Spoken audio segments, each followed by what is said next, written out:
Nah, beberapa hari yang lalu Instagram sudah mengeluarkan fitur baru secara masif, yaitu disebut sebagai Instagram Guide. Jadi mungkin beberapa waktu yang lalu juga teman-teman banyak yang bertanya ke saya tentang fitur ini, dan itulah yang kita akan bahas dalam video kali ini.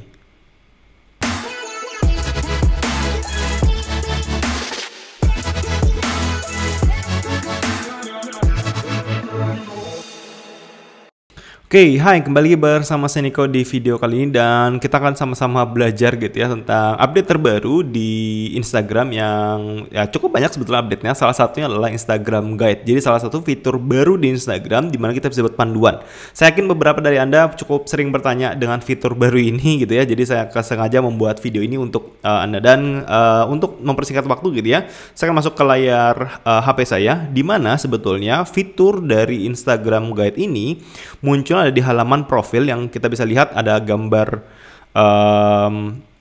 kayak buku gitu ya, kayak semacam brosur, di mana ya isi guide ini adalah ya banyak hal yang kita bisa buat. Jadi contoh tampilannya itu seperti kayak halaman yang cukup panjang, di mana kita bisa menempatkan gitu ya urutan-urutan postingan-postingan yang kita masukkan ke dalam panduan atau guide ini sendiri.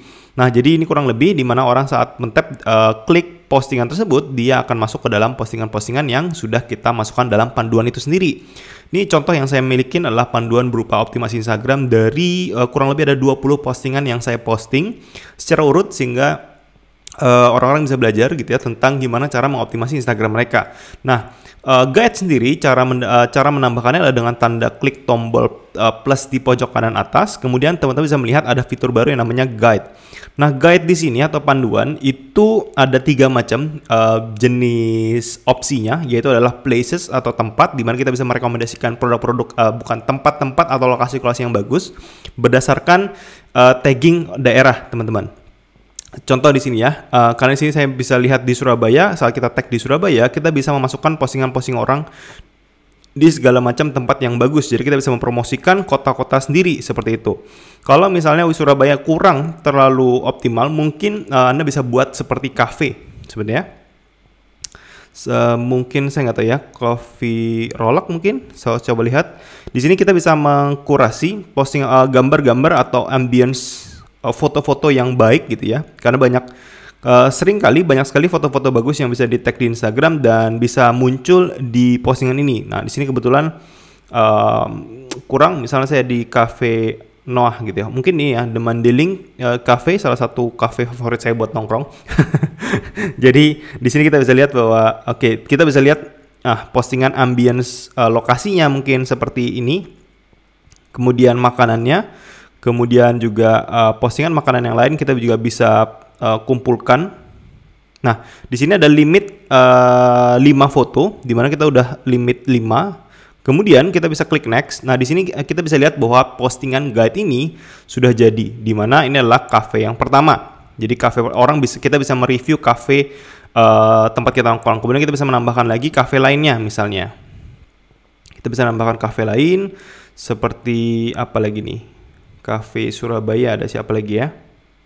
Saya jarang nongkrong di cafe, tapi ya it's okay lah. Oke, misalnya seperti ini apakah ada ambience yang keren? Misalnya ada ambience yang keren seperti ini, kemudian ada foto seperti ini. Kemudian, dan ini kita tetap memberikan kredit kepada si orang itu sendiri ya. Jadi kita tidak mengambil foto orang, tetapi menggunakan orang yang menggunakan lokasi tersebut untuk bisa di-feature di postingan kita. Sebetulnya itulah yang kita lakukan. Sudah 5, kita klik OK. Nah, kemudian di sini kita bisa melihat bahwa Kunokin Resto itu bisa kurang lebih tampilan seperti ini, sehingga orang bisa melihat guide panduan kita. Kita bisa menambahkan title atau judul di sini, misalnya cafe favorit misalnya.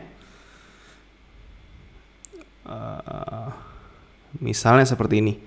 Saat sudah, teman-teman bisa tuliskan banyak hal lagi seperti ini. Kemudian teman-teman bisa klik next, dan teman-teman bisa share seperti itu. Jadi inilah cara kita mempublish guide. Nah, di sini muncul guide baru, di mana cafe favorit by Niko Julius misalnya seperti itu ya. Jadi ini contoh, walaupun ya favoritnya cuma satu, tapi ya kita masukkan sebagai contoh aja. Kemudian guide yang berikutnya adalah juga ada yang produk. Produk juga bisa dibuat berdasarkan akun-akun yang sudah kita follow.